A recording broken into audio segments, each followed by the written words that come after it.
Chances are you've heard the word genocide before. The Holocaust during World War II was considered an act of genocide, for example. But do you know the full definition? The term genocide was coined by Polish lawyer Raphael Lemkin in his 1944 book, Axis Rule in Occupied Europe. It comes from the Greek genos, race or ethnicity, and sed, murder.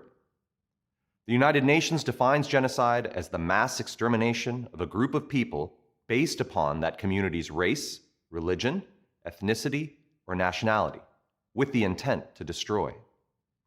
Between 1915 and 1917, in the middle of World War I, the Ottoman Empire waged an internal war against a minority group. It nearly destroyed the Armenian people. The Armenians had lived relatively peacefully under Ottoman rule for centuries.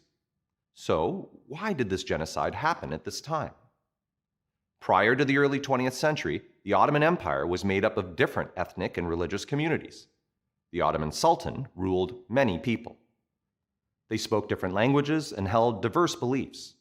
This included Muslims, Christians, Jews, Turks, Armenians, Greeks, Assyrians, Kurds, Arabs, and many others. It was a multicultural, multi-ethnic, and multi-faith empire. For centuries, these multi-ethnic and multi-faith communities were divided into millets, or religious communities. Non-Muslim communities, such as Jewish and Christian millets, lived under certain restrictions. These Christian and Jewish communities were referred to as people of the book, since Judaism, Christianity, and Islam all believed in the same God, Yahweh, God, or Allah, depending on one's faith. These millets could worship in their own way, but they could not serve in the military and were required to pay additional taxes. Many millets kept their own language and worshipped as they please. The level of freedom, however, did vary from ruler to ruler. There were periods of unrest and persecution, especially during times of war. The Armenians were millets.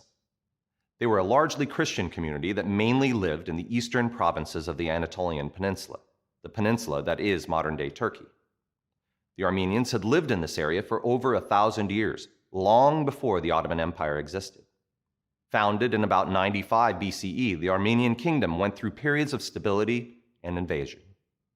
According to Moses Koronatsi, known as the father of Armenian history, this community was the first to convert to Christianity, before the Romans, and establish a Christian state. They created their own alphabet in the 5th century CE, translated the Bible, and had a long history of shared beliefs, stories, and myths. By the 19th century, Ottoman rulers began to view Armenian communities along the Russian border as a threat. Russia was a longtime enemy of the Ottomans. The Muslim community believed that the Armenians might turn on them if there were a war. So, Ottoman rulers attempted to dilute the Armenian community by resettling majority Muslim populations among them. In addition, some Turks and Kurds envied Armenians. They perceived Armenians as better off than themselves, with more wealth and higher literacy rates. Of course, this tension was based more on perception than fact. After a period of reform in the 19th century, the Young Turk Revolution of 1908 formed a constitutional government with a parliament. Various millets were elected to parliament. Many hoped that this would lead to reform and change. However, the leading political party of the revolution, the Committee of Union and Progress, CUP, did not view millet communities as part of a new Turkish nation-state they wished to establish. This party began consolidating power and trying to transform the empire. Tensions were rising. The 1914 assassination of the Archduke of Austria-Hungary and the major war sparked by this assassination would only increase this tension.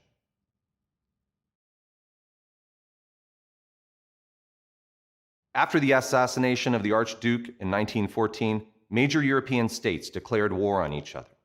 The Ottoman Empire, under the control of the Turks, aligned with Germany and Austria-Hungary. They would fight against the Entente, including Russia.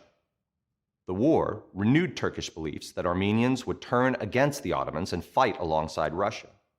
The Turks also believed that the Armenians and Christian groups were getting in the way of achieving a more Turkic Muslim empire. In the early years of the war, Armenians fought alongside Turks and Kurds against Russia and the Entente. However, after losing a major battle against Russia in 1915, the Turks began to blame Armenians for the loss. Rumors soon spread that groups of Armenians were staging a rebellion. This created more hostility towards Armenians both inside and outside of the military. In order to prevent rumored revolts, the Ottoman government ordered Armenian communities to be forcefully relocated from border areas and military fronts. Armenian soldiers had their weapons confiscated. Described as sitting ducks, some of these men were sent to labor camps.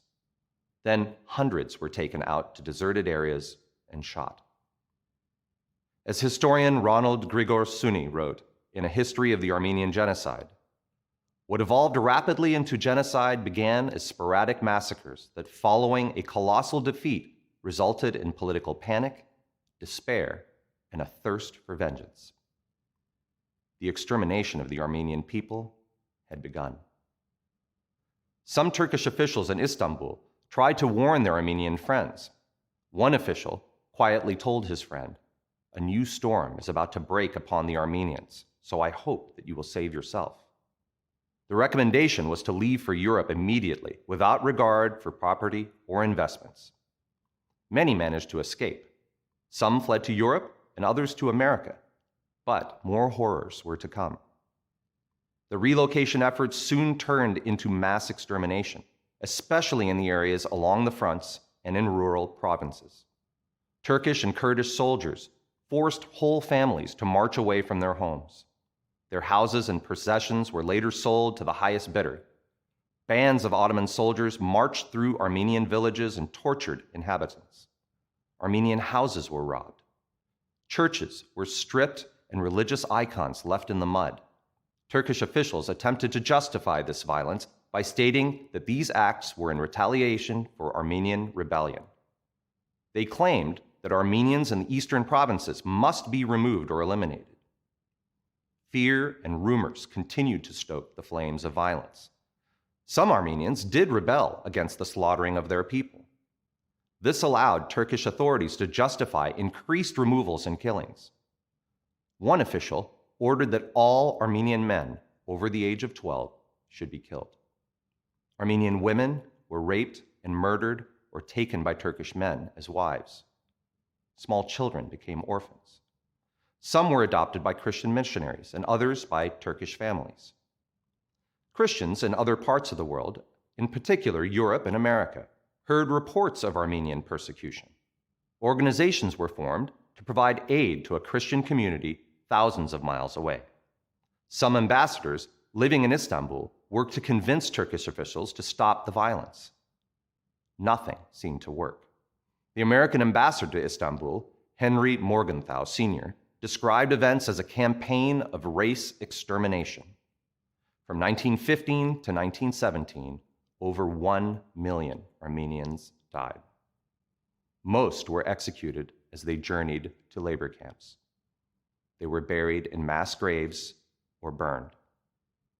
Some resisted, but any resistance provided officials with an excuse to justify their actions.